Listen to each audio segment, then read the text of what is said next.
Meus irmãos, louvamos a Deus por mais uma vez estarmos aqui na sua casa e termos esta oportunidade de podermos falarmos em alto e bom som, abertamente, a palavra do Senhor. O texto em que nós lemos, Jó capítulo 33, os versos de 12 a 18, ele está baseado na leitura que nós estamos fazendo, na leitura cronológica da Bíblia, para o ano 2025. Então, para você que está acompanhando a leitura, essa leitura ela foi feita na quinta-feira, e essa leitura, ao lermos, observamos que essa fala aqui é a fala de Eliú.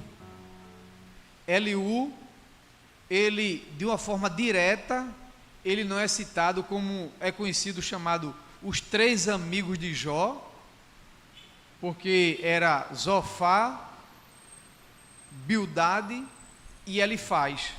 Ele é citado como os três amigos de Jó. No entanto, no decorrer da discussão e da fala entre Jó e os seus amigos, Eliú então está ouvindo tudo aquilo que foi falado da parte de Jó e também da parte dos seus amigos.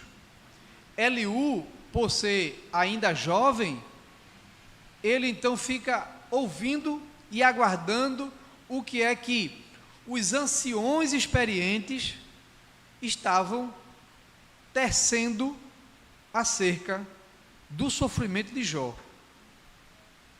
É um período patriarcal, Jó viveu exatamente aproximadamente naquele período de Abraão, lá atrás em Ur dos Caldeus, aquela chamada, e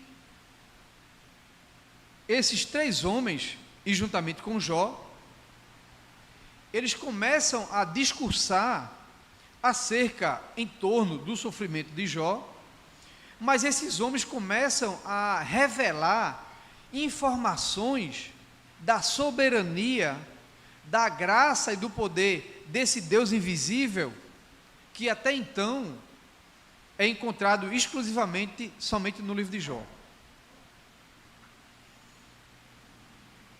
De maneira que nessa discussão, ora fala Bildade, ora fala Zofá, Jó, chega um momento em que Eliú, ele vai defender a sua, por ser jovem, ele vai dizer, como eu estou no meio de anciões, e eu sou jovem, eu estava apenas atento a tudo que vocês falavam, mas agora, deixe-me falar, agora eu quero expor os meus sentimentos e o que é que eu entendo acerca de tudo isso que está acontecendo na vida de Jó, e também os argumentos que Zofá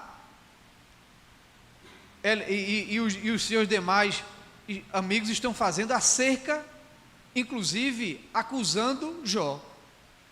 E Eliú, então, ele vai dizer com relação, ele vai responder aqui no caso a Jó, ele vai dizer no verso 12: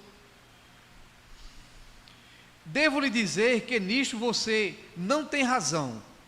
Então a primeira coisa que Eliú chega falando para Jó é que, apesar da retidão de Jó, apesar de Jó ser um homem temente, e como vocês sabem, Jó era aquele homem que no final de semana os seus filhos se reuniam para se banquetear, mas Jó pensava no seu coração, é bem provável, ou quem sabe até, que os meus filhos nesses banquetes pecaram, e eu então, eu vou fazer um sacrifício, vou orar a Deus, vou interceder por ele.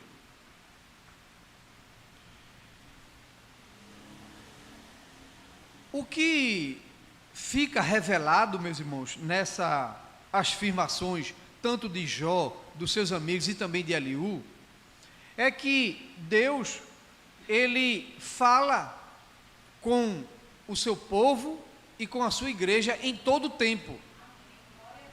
Seja ele de que forma que seja. Independente da forma como Deus fala, e nós vamos ver aqui algumas formas pelo qual Deus fala com o homem, mas Deus fala com a sua igreja, Deus fala com o seu povo. Eliú refuta Jó, afirmando que Deus fala com os homens de dois modos, seja aqui nesse contexto, em sonho ou em visão. No entanto, na Bíblia, nós encontramos diversas formas de Deus falar com os homens. E uma das formas que Deus fala com os homens pode ser através da água, através do fogo. Os trovões revelam a vontade de Deus, relâmpagos revelam o grande poderio de Deus, tempestades, terremotos, coluna de nuvem, ou até mesmo enviando os seus anjos ministradores para falar com muitos homens na Bíblia, e até ele mesmo, como foi no caso de Jacó, lá no Val de Jaboque. Lembra que Jacó passa a noite toda lá, e de repente ele tem um sonho, em que desce uma escada do céu, e naquela escada do céu desce um varão, e aquele varão, Jó luta com ele a noite toda, e aquele varão, ele representava uma aparição, uma teofania de Deus para Jacó. Eliú então refuta Jó. Eliú vai dizer assim: não, Jó, você está errado.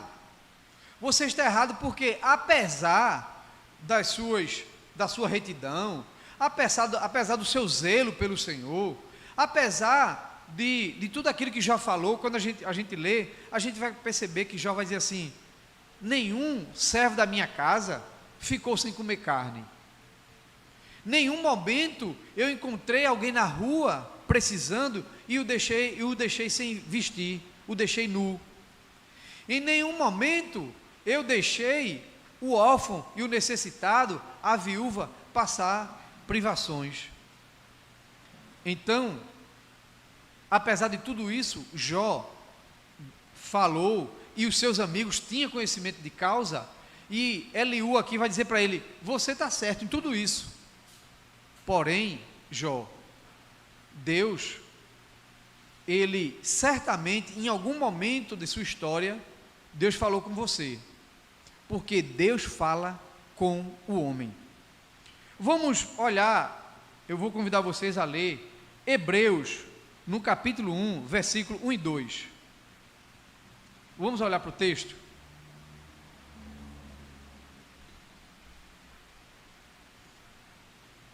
Lemos assim: antigamente Deus falou muitas vezes e de muitas maneiras aos pais pelos profetas, mas nesses últimos dias nos falou pelo Filho, a quem constituiu o herdeiro de todas as coisas e pelo qual também fez o universo.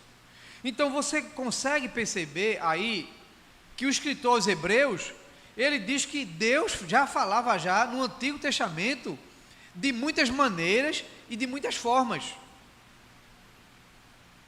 E aí no verso 2 ele vai dizer assim: e nesses últimos dias ele nos fala através do seu Filho, nos falou pelo Filho, a quem constituiu herdeiro de todas as coisas. Então aqui o escritor aos Hebreus está concordando, meus irmãos, que o que Eliú está dizendo está reforçando a tese de que o que Eliú estava dizendo, que Deus em algum momento ele falou com Jó, aqui o escritor aos Hebreus está confirmando essa afirmação. Agora eu quero ler com vocês um profeta do Antigo Testamento, que é conhecido como chamado um dos profetas menores, que ele também vai revelar que Deus fala com o seu povo. Olhe para Amós, capítulo 3. Amós, capítulo 3. Iremos ler a partir do verso 1.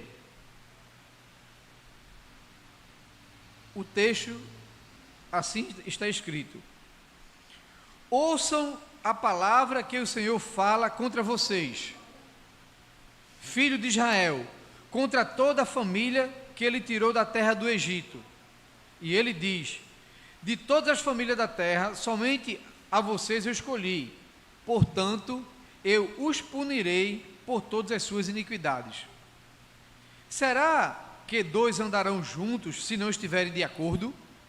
Preste bem atenção, que aqui o profeta, ele vai estreitar essa conversa com o sacerdote.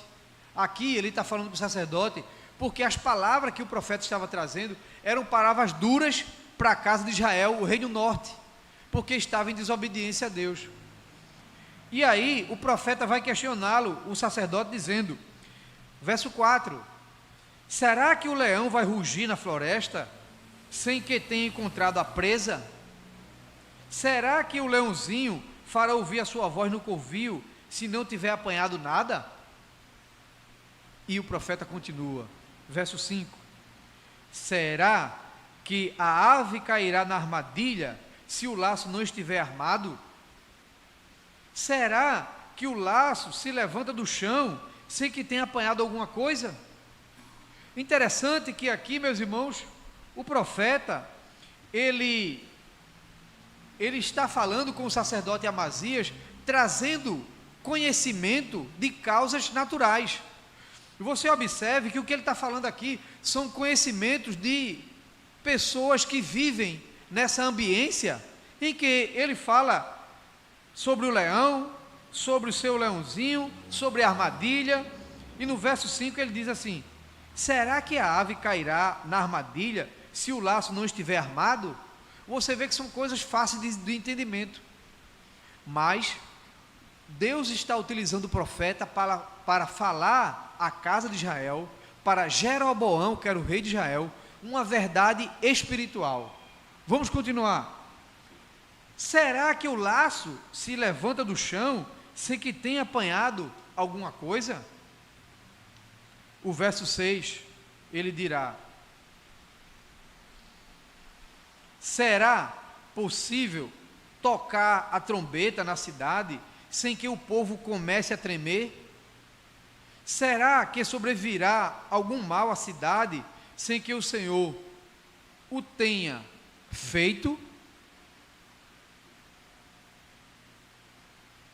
Eu não sei se vocês estão observando, mas o profeta Amós, em suas palavras, ele está rasgando, ele está abrindo pergaminho de conhecimentos naturais, mas aqui, quando chegamos no verso 6, ele vai dizer uma verdade que é preciso ser destacada. Ele vai falar sobre uma soberania, sobre um domínio completo, total e absoluto de um Deus que tem toda a terra em suas mãos, e que uma folha da árvore não cai, que nada acontece se esse Deus não permita. Aí aqui o profeta revela, será possível tocar trombeta na cidade? Verso 6, sem que o povo comece a tremer? Isso é uma pergunta.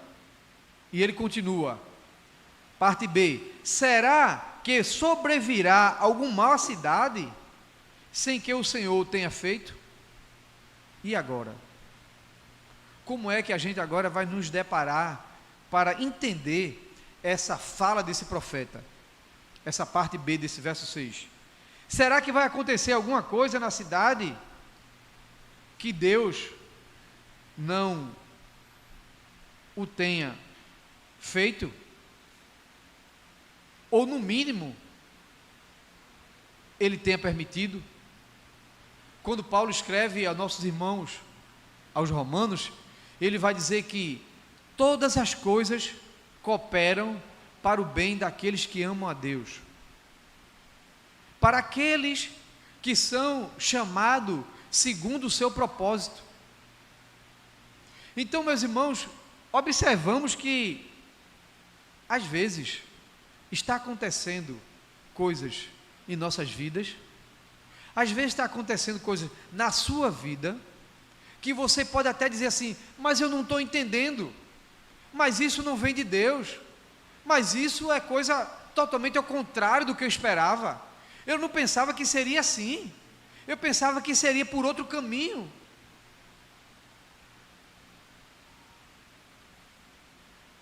E é nessa hora que a gente precisa ter o conhecimento bíblico. É nessa hora que a gente precisa conhecer que aquilo que acontece em nossas vidas tem pelo menos no mínimo duas causas. Ou uma, Deus está permitindo, e se Ele está permitindo é para um propósito, e a segunda é que essa é a vontade de Deus. Quando Paulo escreve aos irmãos em Tessalônica, ele disse aos irmãos: dai graça em tudo, porque essa é a vontade de Deus para vós. Eu não sei se você está entendendo o que é que Deus está falando com você nessa manhã. Eu não sei se você está entendendo que a palavra está nos levando para um direcionamento, para abrir o nosso entendimento, para que a gente compreenda que Deus, Ele é o controle, Ele tem um controle absoluto em tudo e na vida de todos. Deixa eu repetir. Deus tem um controle absoluto em tudo e também na vida de todos. Então, a sua causa, ela não é obscura. A sua casa não está distante, não está vedada aos olhos de Deus. A sua causa, ela está diante do nosso Deus. Quando, meus irmãos, a gente compreende isso, a gente agora começa a ter o nosso coração mais descansado no Senhor. A gente vai começar a compreender que é Deus que está na direção. Não queira compreender com suas razões, com suas conexões, com o seu entendimento, com a sua humanidade. Deixe Deus agir na sua vida, porque o que Ele está fazendo, você vai ver que vai redundar para a glória dEle e a alegria sua. Louvado seja o nome do Senhor. E aqui, o profeta Amós vai para Amazias,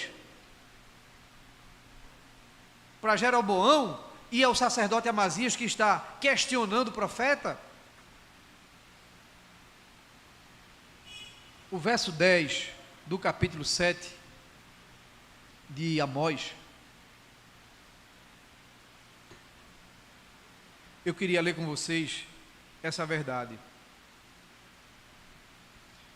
Então Amazias, o sacerdote de Betel, mandou dizer a Jeroboão, rei de Israel. Entenda, meus irmãos, essa história como é interessante. Entenda.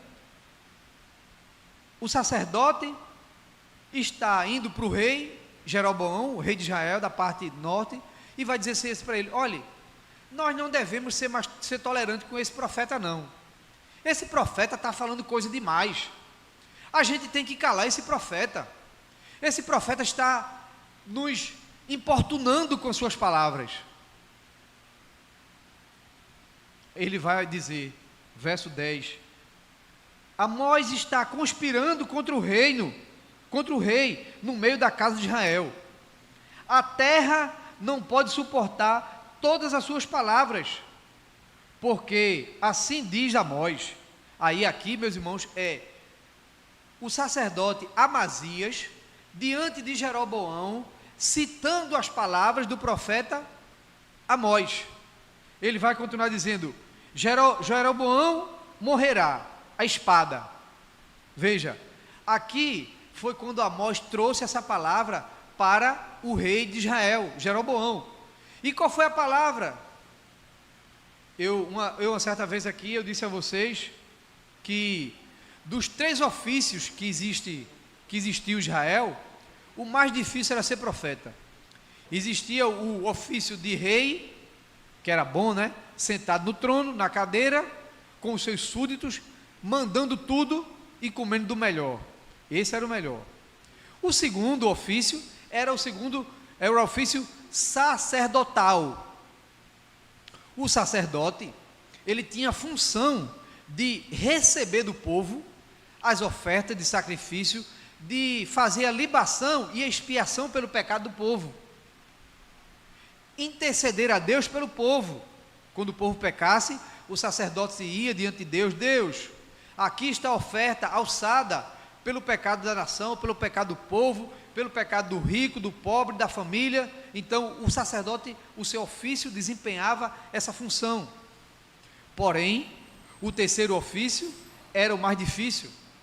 O terceiro ofício era o ofício que Jeremias, quando foi convocado pelo Senhor, Jeremias disse: espera lá, Senhor, calma, o Senhor sabe que eu sou uma criança, o Senhor não vai me colocar, né, Senhor?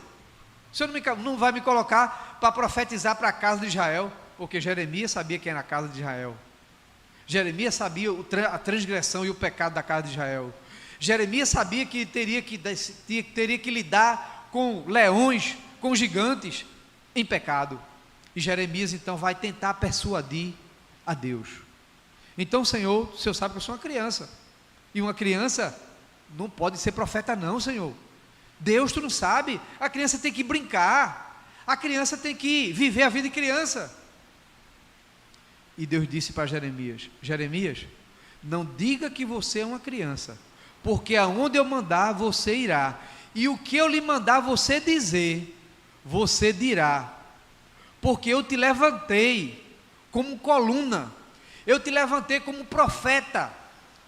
Jeremias, tu diz que é uma criança, né? Mas a tua fronte será mais dura do que uma rocha, porque quando tu falar, quando tu profetizar, as tuas palavras vai sair com autoridade, as tuas palavras vai mexer no coração. Eu vou destruir muralha através das tuas palavras, Jeremias.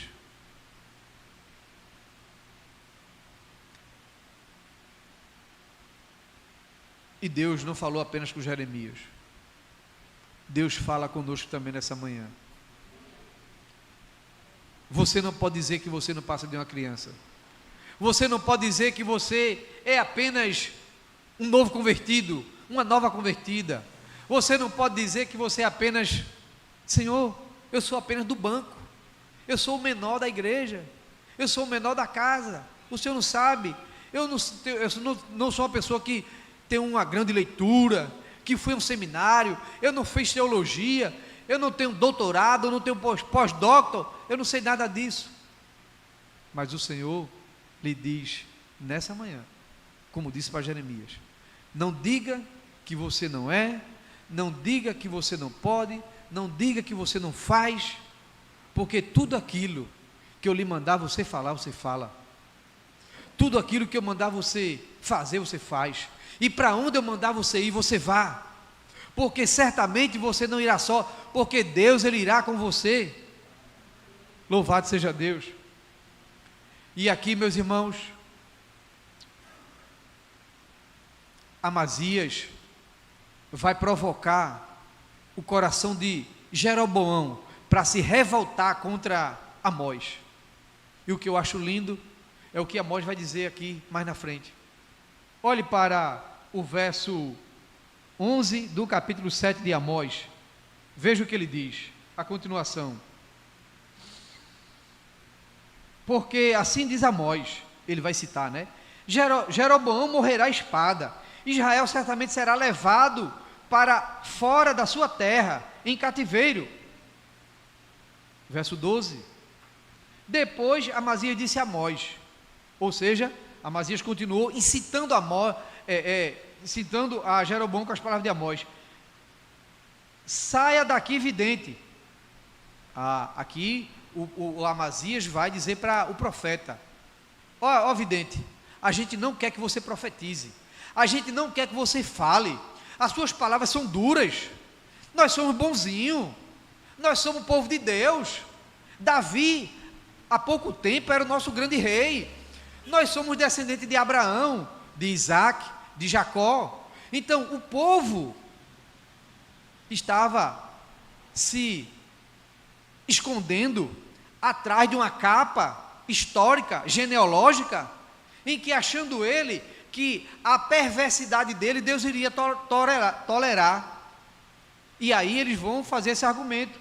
E quando o profeta vem com as verdades para o povo que estava em idolatria, aí eles agora dizem: não, pare de profetizar, pare, nós não queremos você aqui falando para nós não. E aí, meus irmãos, eu acho lindo essa parte aqui. Olha só. Saia daqui, vidente, fuja para a terra de Judá e vá ganhar a vida por lá. Fuja daqui, porque eles estavam... Você sabe que depois da queda, depois da morte de Salomão, o reino foi dividido, 10 tribos no reino no norte,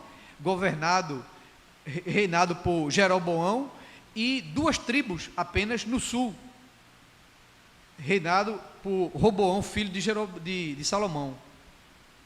E aqui, o profeta está profetizando no reino norte, as 10 tribos, e aqui eles estão dizendo assim: olhe, nós não queremos que você seja profeta aqui no norte não, vá para o sul, desça para o sul e vá profetizar lá, porque lá também é descendente de Abraão, lá também é casa de Israel, vá-se embora profetizar lá. E aí, ele continua dizendo: fuja daqui e vá ganhar a vida por lá. Sabe, irmãos, na história de Israel, se você conhece bem as histórias, livro de Samuel, 2 Samuel, Reis, Crônicas, onde está descrito a história dos reis de Israel, você vai ver que você vai se deparar com um certo rei por nome de Acabe, que tinha uma mulher chamada Jezabel, e que tinha alguns profetas, chamados profetas de Baal, mas que esses profetas eram profeta do rei, e que era comum, quando o rei sentava no seu trono, ele selecionar alguns profetas que iria viver das benesses do rei. O rei dava para esses profetas casas, dava para esses profetas terrenos, vinhas, comia na mesa do rei, tinha acesso ao palácio do rei. Então esses profetas eram profetas que comiam, viviam debaixo da tutela do rei. Obviamente que para um profeta que chega numa cidade que não tem nada, mas começa a profetizar, dizer coisa boa para o rei: rei, olha, está chegando aqui na cidade um novo profeta aí, viu? E ele profetiza cada coisa para o senhor, rei, que o senhor vai ser próspero, que o senhor vai prosperar. Olha, não está vendo o Egito? Não está vendo a Síria? Ah, rei, não é nada. E os filisteus, coitados, eles vão cair diante do Senhor, rei. Ó, rei.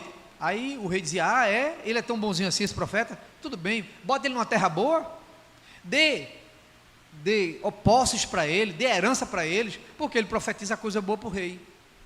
Mas, quando o profeta, ele profetiza coisa de Deus, quando ele profetiza a vontade de Deus, ah, meus irmãos, esse profeta, ele é odiado pelo rei. E aí, Amazias está dizendo para Amós: Amós, pare de profetizar aqui e desça, suba lá para Jerusalém, vá-se embora para lá e profetize lá. Quem sabe lá você vai ganhar vida. Observe nessas palavras: quem sabe lá, vai ganhar sua vida lá. Preste atenção, isso que é muito importante para o contexto seguinte. Só, meus irmãos, que Amazias estava dizendo para Amós se preocupar em ganhar vida lá no reino de Judá, lá no sul.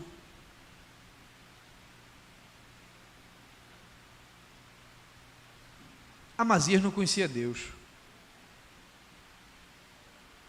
Amazias era sacerdote comprado, era sacerdote que tinha os favores do rei. Amazias não conhecia Deus, e por isso que Amazias vai dizer para Amós: Amós, vai-te embora lá para baixo para ver se tu ganha alguma coisa lá, porque já que tu, entenda o contexto, já que tu profetiza coisa ruim para o rei não tem um terreno para te dar, não tem uma fazenda, não tem uma vinha. Quem sabe tu vai conseguir isso lá no reino lá do sul, porque aqui no reino norte tu já estás queimado com o rei, tu já estás bloqueado com o rei não tem favor para te dar, porque tu só profetiza coisas ruins. Vá-se embora lá para o sul, vá-se embora lá para Judá, quem sabe lá você consiga lá viver a vida lá e ganhar coisas por lá, porque aqui você não vai ganhar não. Só que Amazias desconheceu, meus irmãos e minhas irmãs, que quem profetiza para esse Deus, quem fala e quem cuida das coisas de Deus, ele não precisa de favores de homens, porque ele tem um Deus que cuida dele, ela tem um Deus que cuida dela. A repugnância de Amazias com Amós era que Amós descesse, porque lá ele não iria ter comida, não ia ter bebida, não ia ter roupa, não ia ter veste, não ia ter nada. Mas Amós, ele vai declarar aqui na frente, no verso 13: mas em Betel, daqui em diante você não poderá profetizar, porque este é o santuário do rei e o templo do reino. Então vá-se embora, profetize longe daqui, porque aqui não, aqui é o santuário do rei e o templo do reino. Aí verso 14, Amós respondeu a Amazias e disse: eu não sou profeta e nem discípulo de profeta, eu cuido de gado e colho sicômoros, mas o Senhor me tirou do trabalho de andar atrás de gado e me disse: vá e profetize ao meu povo Israel. Qual era a função desse profeta, meus irmãos? Ele cuidava de gado, que era um trabalho ardoroso. Ele colhia e cuidava de sicômoros. Só que sicômoros é uma fruta, é um fruto que para nós aqui do Ocidente, aqui no Brasil, a gente não tem muito conhecimento do que é isso não. Eu fui procurar saber o que é sicômoro. Sicômoro é algo parecido com uma amora. Esses frutos só amadurecem se receber um furo ou um corte. Geralmente eram consumidos por pessoas muito pobres. O que é que tem a ver essa fala de Amós com esse sicômoro? É que Amós está dizendo para Amazias, que comia na mesa do rei: olha, Amazias, eu não sou profeta, eu não sou discípulo de profeta, eu não tenho o que os profetas de vocês aqui têm, eu não como na mesa que vocês comem, muito pelo contrário, eu cuido de gado, a minha vida é uma vida árdua, eu cuido, Amazias, de sicômoro. Amazias, eu apesar de ser pobre, mas eu cuido de uma fruta que os pobres comem, e que para os pobres comerem, eu preciso, Amazias, de furar aquele fruto, de limpar, de arar a terra. Amazias, eu tenho suor na minha testa, no meu corpo, de trabalho. Eu não preciso de nada do que você está dizendo, vá-se embora profetizar, porque lá, quando Amazias diz aqui para ele, vá lá para o sul e profetize lá, ele está dizendo assim: quem sabe o rei lá do sul se agrada e te coloque em um ambiente de conforto, e te coloque em um ambiente que você tenha as coisas para sobreviver. Quem sabe você tem uma boa vida lá, porque aqui no Reino Norte você não tem não. Vá granjear, vá pelejar lá no sul, porque aqui você não tem não. E Amós responde: eu não sou profeta, eu não sou filho de profeta, ou seja, eu não tenho as benesses de rei que você tem, pelo contrário, eu vim da malhada, de cuidar de gado, de cuidar de sicômoro, mas mesmo assim, o Senhor cuida de mim. Amós estava dizendo para Amazias: Amazias, eu não preciso de favor de rei, eu não preciso, Amazias, de profetizar coisa boa para um rei em pecado, como você está fazendo, como você está acolhendo, como você está amparando, para Deus cuidar de mim. Deus cuida de mim, seja na pobreza ou seja na riqueza, mas Deus cuida de mim. E aí cabe, nessa hora, recitar aquilo que popularmente as pessoas falam muito, mas às vezes não entendem o contexto. Posso todas as coisas naquele que me fortalece. Lembra dessas palavras? Só que esse é o texto, mas o contexto, os versos anteriores, Paulo vai dizer: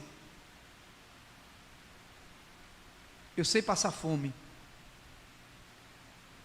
eu sei ter fartura, eu sei estar dormindo em um ambiente, quem sabe, confortável, muito bom, uma casa muito grande.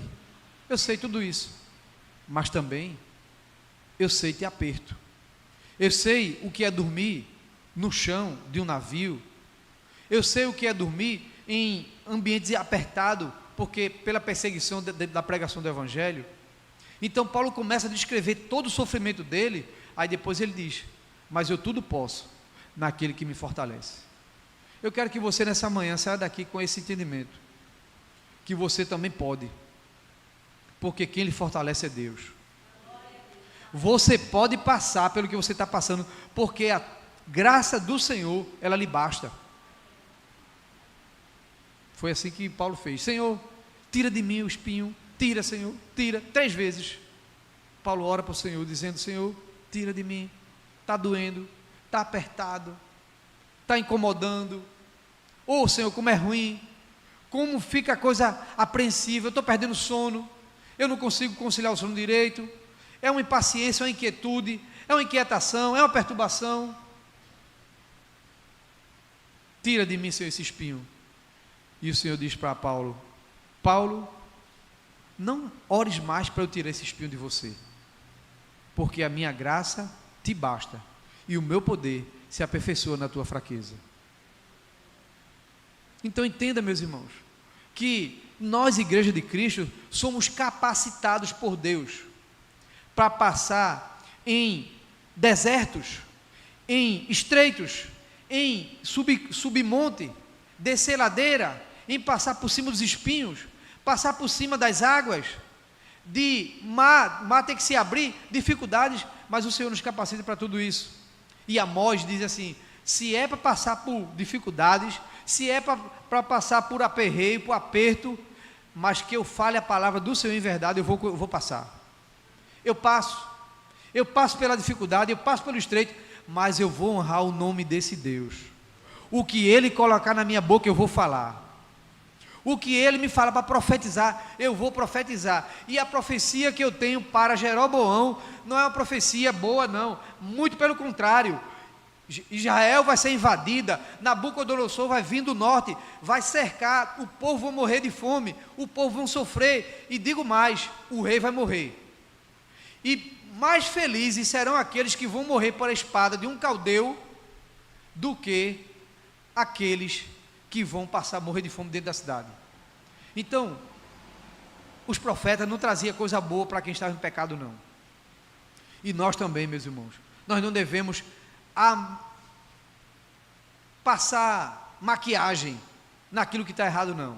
Se está errado, é pecado, precisa ouvir uma palavra, uma repreenda de Deus. Se precisa de uma exortação, de um consolo, também tem.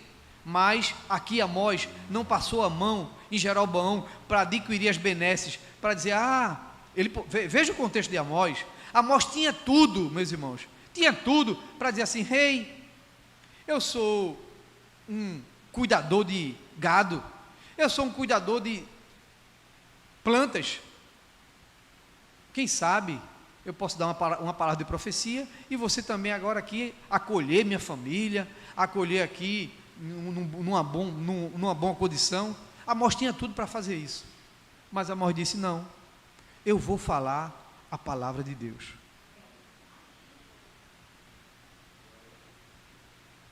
Paulo diz isso a Timóteo: prega a palavra em tempo, em fora de tempo. Exorta Timóteo, redargue, orienta, mas não cesse, não deixe de falar a palavra do Senhor. Amós não aceita as benesses, de Jeroboão. Amós não aceita o convencimento de Amazias para profetizar coisa boa. Vá, desça para o sul e profetize lá, porque aqui você não vai profetizar não. Verso 16: portanto agora ouça a palavra do Senhor. Você diz: não profetize contra Israel e nem fale contra a casa de Isaque. Pois bem, assim diz o Senhor: e os seus filhos e as suas filhas cairão a espada, e a sua terra será repartida a cordel, e você morrerá numa terra impura. Israel certamente será levado cativo para fora da sua terra. Aqui, Amós está se referindo ao cativeiro babilônico, que de fato a terra foi invadida, de fato o rei foi morto, e durante 70 anos Israel passou cativo lá na Babilônia. E aí, meus irmãos, eu quero trazer essa conclusão do que está escrito em Hebreus, capítulo 2, verso 1 e verso 3. Olhe na sua Bíblia, para concluirmos que Deus, Ele falou no passado, Ele falou através de nuvem, de fogo, de terremoto, de relâmpago, através de anjos, através dele mesmo, através de uma sarça pegando fogo, mas aqui agora ele fala conosco. Verso 1 do capítulo 2 de Hebreus: por esta razão, importa que nos apeguemos com mais firmeza às verdades ouvidas, para que delas jamais vos desvie. Você entendeu o que nós lemos? Por isso, precisamos nos apegar com firmeza às verdades ouvidas, para que delas jamais nos desviemos. Eu faço uma pergunta: quais são as verdades ouvidas que você está ouvindo? E ainda vou mais além.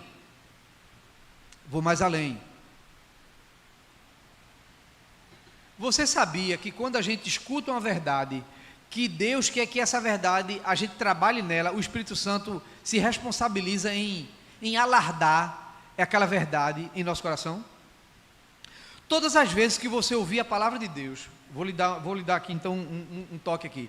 Todas as vezes que você ouvir a palavra de Deus, que você lê a Bíblia, e aquele texto você diz assim: poxa, eu estou lendo esse texto aqui, como esse texto está falando do meu coração, como esse texto está sendo forte para mim, como está tendo uma clareza. É o Espírito Santo trazendo na sua mente aquilo que Ele quer trabalhar na sua vida.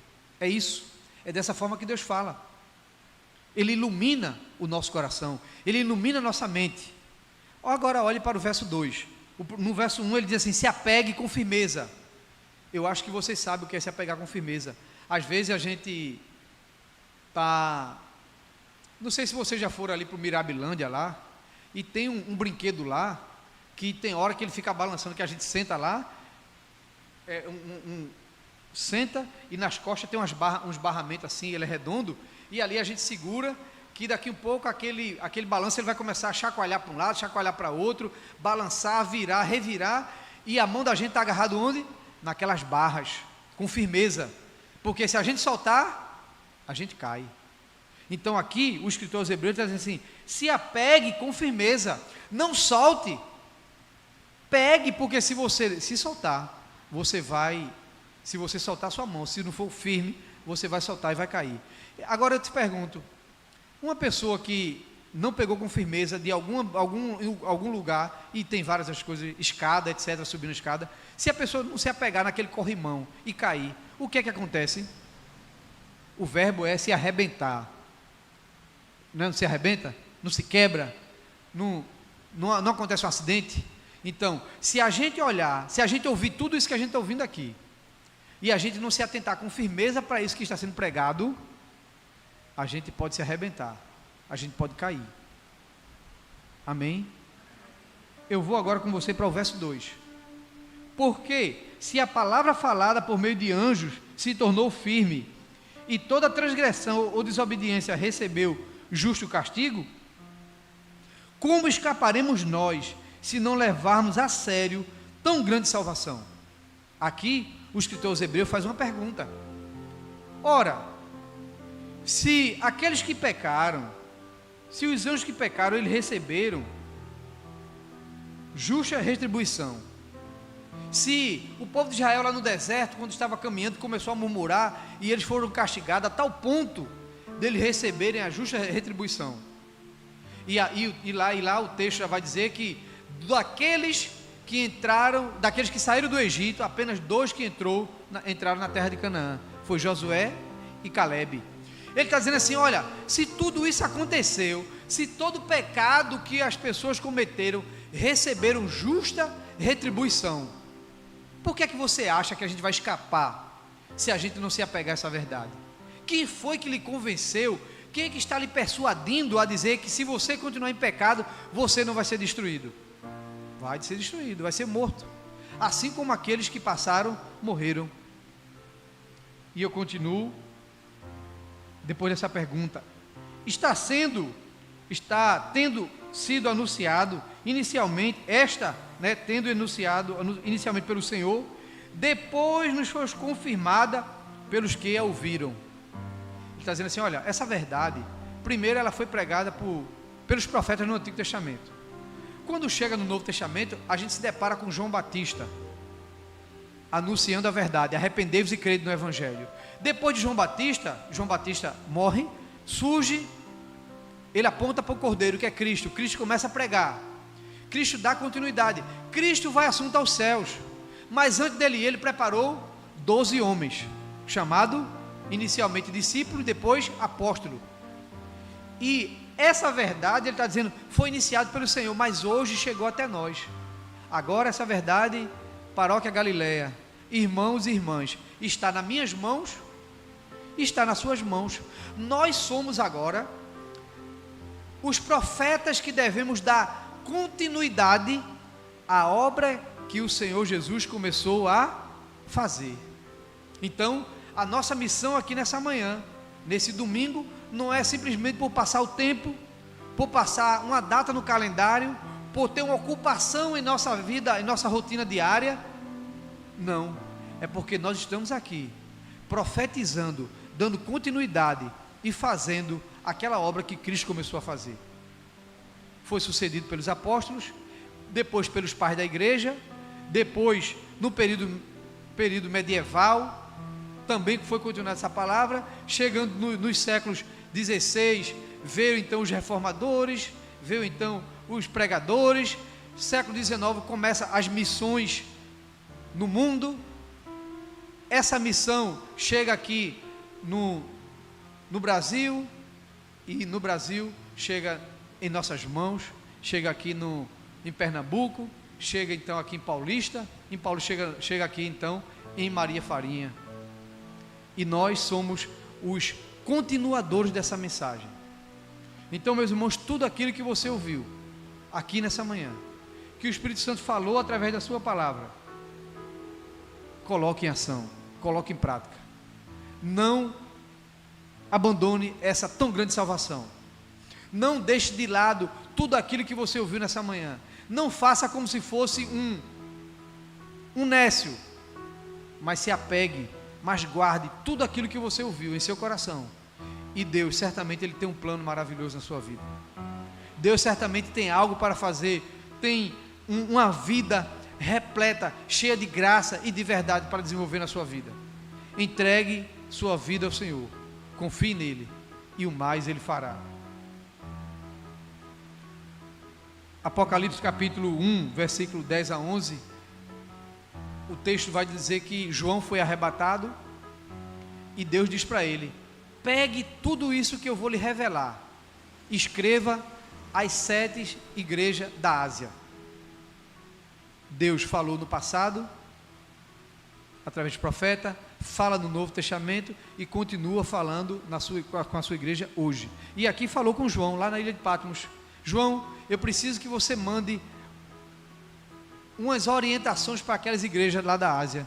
E João escreveu, revelando mais uma vez que o nosso Deus, meus irmãos, Ele é um Deus que fala com a sua igreja e revela-se para o seu povo.